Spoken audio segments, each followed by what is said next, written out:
Welcome back to the Total Profit Podcast, your place to cut through the clutter, tighten your margins, and finally run a business that pays you. I'm T2, and joining me is the man who has bid more jobs and fixed more broken ones than anyone I know, Tommy P. Hey, have you ever won a job and immediately regretted it? If so, you're in the right place today. All right, we're talking about one of the most dangerous leaks in any business, and that is broken bids. And not just losing bids. I'm talking about the jobs that you win, but they actually cost you money.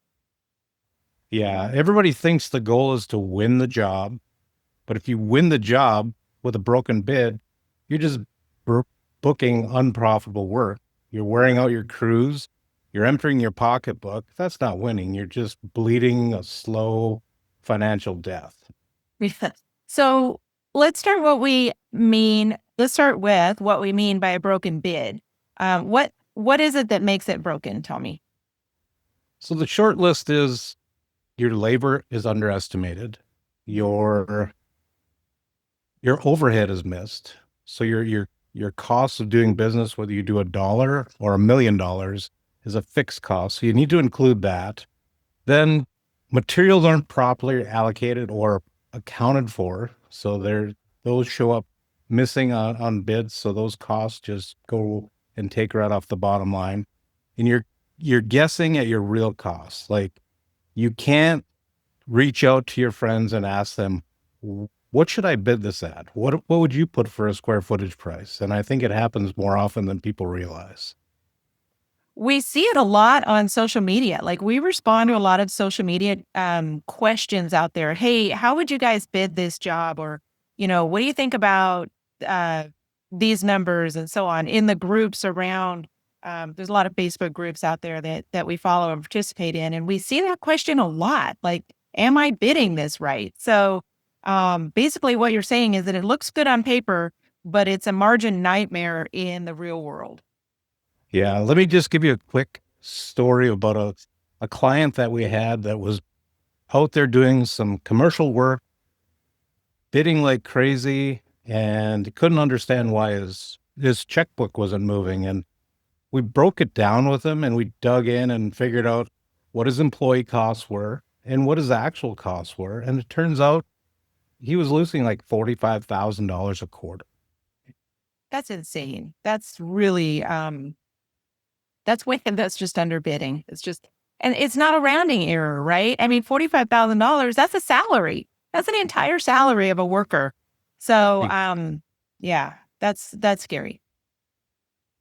Yeah, and it happens so frequently. And it may not be to that extreme, but let's fix those again. We're on the topic always of profit leaks. How do we plug those up? And a good bid are based on facts, not hope. And we're going to talk about the framework that makes that up. Load in your overhead. Again, whether you do $1 worth of work or $1 million worth of work, those costs are fixed in your business. You have to cover those costs to keep your doors open. Escalate your materials. Make sure you're using up-to-date quotes. Check with your vendors. That's what your salespeople are for. They're there to help you get the most accurate information so you can mark that up. Know what your past job costs have been, how you've executed your work, and how you can improve your work. Make sure your teams are affiliated and know what the quantities are. So there's a direct communication with that. And add your desired margin.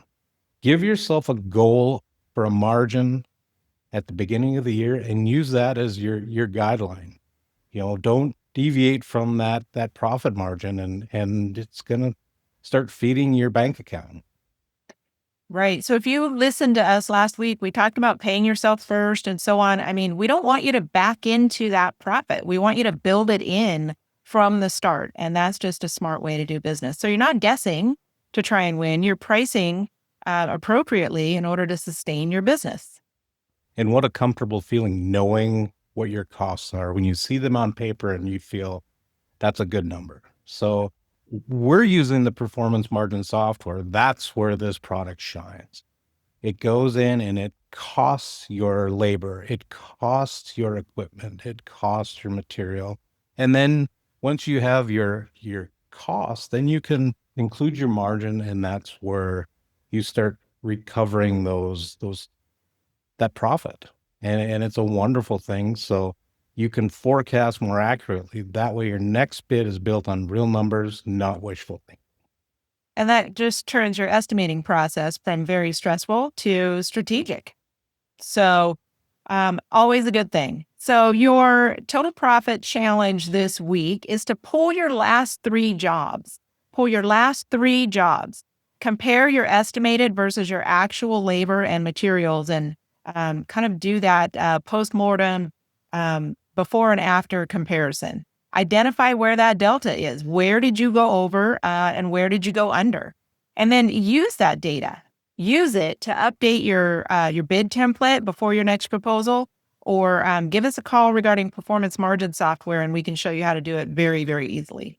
Exactly. And that's just it. If you don't have a bid template, there's one integrated into performance margin software that is very effective, and you can template it. That way you're not starting your bids from scratch every time, because that's wasting your time.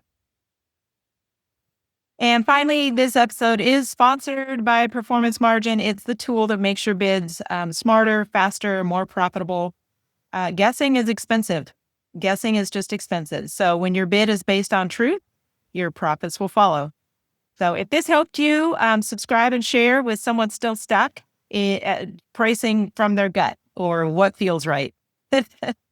Let's turn those budget bombs into profit machines. All right. Take her cool. Take her cool. Don't get too excited. It's all It's, under control. it's going to be fine.